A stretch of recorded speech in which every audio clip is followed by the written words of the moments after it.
നമ്മള് ഒരു മനുഷ്യ മനസ്സെന്ന് പറയുന്നത്, പ്രത്യേകിച്ച് ഇപ്പോഴത്തെ കാലത്തെ മനുഷ്യ മനസ്സെന്ന് പറഞ്ഞാൽ ഒത്തിരി അധികം സ്ട്രെയിൻ ചെയ്തിട്ടുള്ള മനസ്സാണ്. അതായത് പല രീതിയിലുള്ള എക്സ്പെക്ടേഷനിലൂടെ അല്ലെങ്കിൽ പല രീതിയിലുള്ള സമൂഹത്തിന്റെ ഇടയ്ക്കുള്ള പല രീതിയിലുള്ള എന്താ പറയാ സ്ട്രെസ്സുകൾ നമ്മുടെ മൈൻഡിലോട്ട് വരും. അപ്പൊ അതുകൊണ്ട് തന്നെ ഇപ്പോഴത്തെ ഒരു സാമൂഹിക വ്യവസ്ഥിതിയിൽ ഒത്തിരി അധികം സ്ട്രെസ്സുകൾ നമ്മുടെ മനസ്സിലോട്ട് വരാൻ ചാൻസ് ഉണ്ട്. അതായത് അത് ഒരു ഇൻഡിവിജ്വൽ എന്ന് പറയുന്നതിന് പ്രായമെന്നോ അല്ലെങ്കിൽ പ്രായഭേദമന്യേ അങ്ങനെ ഒരു സാധനം വരാനുള്ള ചാൻസ് ഉണ്ട്. ആ സ്ട്രെസ്സുകൾ നമ്മൾ ബൈപ്പാസ് ചെയ്യുന്നതിനനുസരിച്ചിട്ടാണ് നമ്മൾ ഒരു നോർമൽ ആയിട്ടുള്ള ലൈഫ് നമ്മുടെ സമൂഹത്തിൽ ജീവിക്കാൻ വേണ്ടി പറ്റുക. ഒരു എക്സാമ്പിൾ പറയുകയാണെങ്കിൽ ഒത്തിരിയേറെ സ്ട്രെസ്സുകൾ വന്നു. ആ സ്ട്രെസ്സുകൾ ഉണ്ടെങ്കിൽ കൂടെ നോർമലായിട്ട് ജീവിക്കണമെങ്കിൽ ആ സ്ട്രെസ്സുകൾ ബൈപ്പാസ് ചെയ്യണം. ആ ബൈപ്പാസ് ചെയ്യുന്ന ഒരു അവസ്ഥ എന്ന് പറയുന്നത് ഒരു നോർമൽ ആയിട്ടുള്ള ഹ്യൂമൻ ബീയിങ്ങിനെ സംബന്ധിച്ചിടത്തോളം അവന്റെ ജോലി, അവന്റെ ജീവിത സാഹചര്യങ്ങള്, അവന്റെ ഫാമിലിയോടുള്ള അറ്റാച്ച്മെന്റ്, സൊസൈറ്റിയിലുള്ള അറ്റാച്ച്മെന്റ്, സൊസൈറ്റിയോടുള്ള അറ്റാച്ച്മെന്റുകൾ, ഇതെല്ലാമാണ് നമ്മൾ യൂഷ്വലായിട്ട് കാണാറുള്ളത്. എന്നാൽ ഇപ്പോഴത്തെ പ്രത്യേകിച്ച് ഇപ്പോഴത്തെ ആൾക്കാരുടെ ഇടയിൽ ഒരു കൺസിഡറേഷൻ എന്ന് നമ്മൾ പലപ്പോഴും പറയാറുള്ള ഒരു സാധനമുണ്ട്. അതായത് ഒരാൾ ആരാണോ എതിര് നിൽക്കുന്നത് അവരുടെ പ്രായം അല്ലെ അവരുടെ അവസ്ഥ, ആ ഒരു കൺസിഡറേഷൻ വെച്ചിട്ട് അവരോട് പെരുമാറുന്ന രീതി, അത് പലപ്പോഴും നമ്മുടെ ഈ സമൂഹത്തിൽ ഇല്ലെന്ന് ഇപ്പൊ പറയാൻ വേണ്ടി പറ്റും. കാരണം ഇവരുടെ ഈ ഒരു വിവേചനമായിട്ടുള്ള ഒരു രീതിയിൽ ചിന്തിക്കാനുള്ള കപ്പാസിറ്റിയുടെ മുകളിലോട്ട് ഈ സ്ട്രെസ്സുകൾ വരുന്നു. അതുകൊണ്ടാണ് നമ്മുടെ ഇടയിൽ ഈ വയലൻസ് എന്ന് പറയുന്ന കോൺസെപ്റ്റ് കൂടി വരുന്നത്.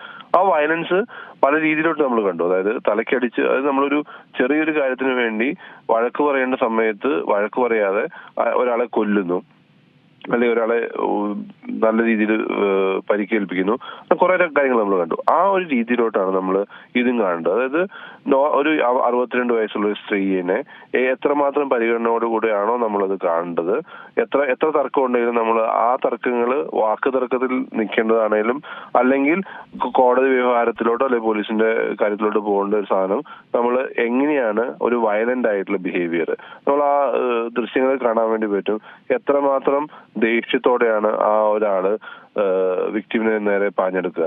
നമുക്ക് തിരുത്തുന്നതിനെ കുറിച്ച് ചിന്തിക്കാൻ വേണ്ടി ഒരു പരിധിവരെ നമുക്ക് കൺട്രോൾ ചെയ്യാൻ വേണ്ടി പറ്റും. തിരുത്താൻ വേണ്ടി നമുക്ക് എനിക്ക് തോന്നുന്ന പല കാര്യങ്ങളും പറ്റുന്നില്ല. കൺട്രോൾ ചെയ്യാന്ന് പറയുന്നത് ഇത്രയേ ഉള്ളൂ. സൊസൈറ്റി ആസ് എ ഹോൾ അല്ലെങ്കിൽ സൊസൈറ്റി മൊത്തത്തിൽ അതിനൊരു സപ്പോർട്ട് സിസ്റ്റം ആയിട്ട് പ്രവർത്തിച്ച് അതിനെ കുറച്ച് കൊണ്ടുവരാൻ വേണ്ടി പറ്റണം.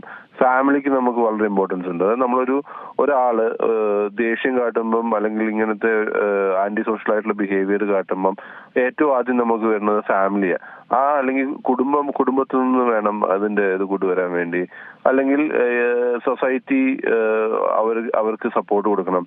ഇതൊന്നും പോരാത്തതുകൊണ്ട് നമ്മള് സൈക്കോളജിക്കൽ സപ്പോർട്ട് കൊടുക്കണം. നമ്മളിപ്പം ഏതൊരു വ്യക്തിയും ഒരു കൗൺസിലിങ്ങിന് പോവാന്ന് പറയുമ്പോൾ നമുക്ക് ഇപ്പോഴും സൊസൈറ്റിക്ക് ഉള്ളിൽ പറയാന്ന് വെച്ചിട്ടുണ്ടെങ്കിൽ ഒരു തെറ്റായ ധാരണയുണ്ട്. കൗൺസിലിംഗ് എന്ന് പറയുന്നത് ഒരു തെറ്റായ ധാരണയാണ്, അല്ലെങ്കിൽ തെറ്റായ കാര്യമാണെന്ന് ഒരു തെറ്റായ ഒരു ധാരണ നമ്മുടെ സമൂഹത്തിലുണ്ട്. അത് മാറണം. എല്ലാ ഇൻഡിവിജ്വലും, സൊസൈറ്റിക്കുള്ളിൽ ജീവിക്കുന്ന എല്ലാ ഇൻഡിവിജ്വലും ഇപ്പോഴത്തെ പ്രത്യേകമായിട്ടുള്ള സാമ്പത്തിക സാമൂഹിക സാഹചര്യത്തിന്റെ ഇടയ്ക്ക് ഒത്തിരിയേറെ സ്ട്രെസ്ഫുൾ ആയിട്ടുള്ള ലൈഫിൽ കൂടെയാണ് മുന്നോട്ട് പോകുന്നത്.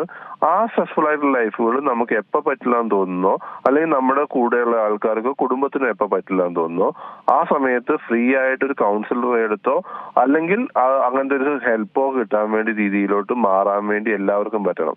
അത് ചെറുപ്പകാലം തൊട്ടുള്ള കുട്ടികൾ അടക്കമുള്ള എല്ലാവരിലും അത് പറ്റണം. ഇല്ലെങ്കിൽ എന്താ സംഭവിക്കുക വെച്ചിട്ടുണ്ടെങ്കിൽ ഇതൊരു കോമൺ ആയിട്ടുള്ള ഒരു കാര്യമായി മാറും. അതായത് ഇങ്ങനെ ഒരു സ്ട്രെസ് വരുന്ന സമയത്തോ അല്ലെങ്കിൽ ഒരു തർക്കം വരുന്ന സമയത്തോ ഒരാൾ തലയടിച്ച് പൊട്ടിക്കുന്നതാണ് ശരിക്കുള്ള ഒരു ബിഹേവിയർ എന്ന് നമ്മൾ ഇനി വളർന്നു വരുന്ന തലമുറയോ അല്ലെങ്കിൽ ആ കുട്ടികളോ അങ്ങനെ ഐഡന്റിഫൈ ചെയ്യാൻ തുടങ്ങുന്നതോടുകൂടി അതൊരു നോർമൽ ആയിട്ടുള്ള ബിഹേവിയറായി മാറും. ഞാനിപ്പോ പറയുന്നത് വളരെ ഒരിക്കലും നടക്കുകയെന്ന് നമ്മൾ ചിന്തിക്കുമെങ്കിലും അങ്ങനെ ഒത്തിരി ബിഹേവിയർ നടന്നിട്ടുണ്ട്. നമ്മൾ ഉദാഹരണം പറയുകയാണെങ്കിൽ ഒരാളെ സൈബർ സ്പേസിൽ സ്റ്റോക്ക് ചെയ്യുക അല്ലെങ്കിൽ അവരെ ഹരാസ് ചെയ്യുക എന്ന് പറയുന്നത് ഇപ്പൊ കോമൺ ആയിട്ടുള്ള ബിഹേവിയറായി മാറുന്നുണ്ട്. അത് അങ്ങനെ ഒത്തിരി ബിഹേവിയർ നമ്മുടെ സമൂഹത്തിൽ ബിഹേവിയർ കോമൺ ആയിട്ടുള്ള ബിഹേവിയറായി മാറുന്നുണ്ട്.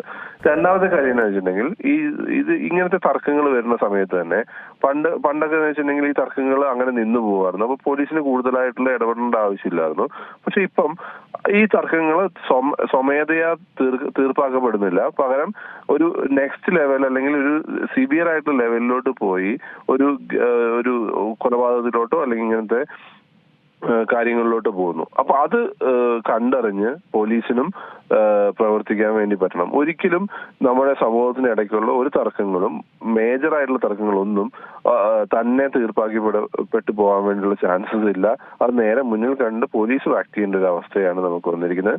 പക്ഷേ പോലീസിന്റെ ഇപ്പോഴത്തെ സ്ട്രെങ്ത് വെച്ചിട്ട് എത്രമാത്രം പറ്റും എന്നുള്ള കാര്യം നമുക്ക് അറിയത്തില്ലെങ്കിൽ കൂടെ അത് ചെയ്തേ പറ്റും. ഡോക്ടർ, ഈ ഒരു കാര്യം, ഈ ഒരു കേസുമായി ബന്ധപ്പെട്ട് ഇപ്പോൾ പോലീസിൽ ഇവർ ഒരു വർഷമായിട്ട് പരാതി നൽകുന്നതാണ്.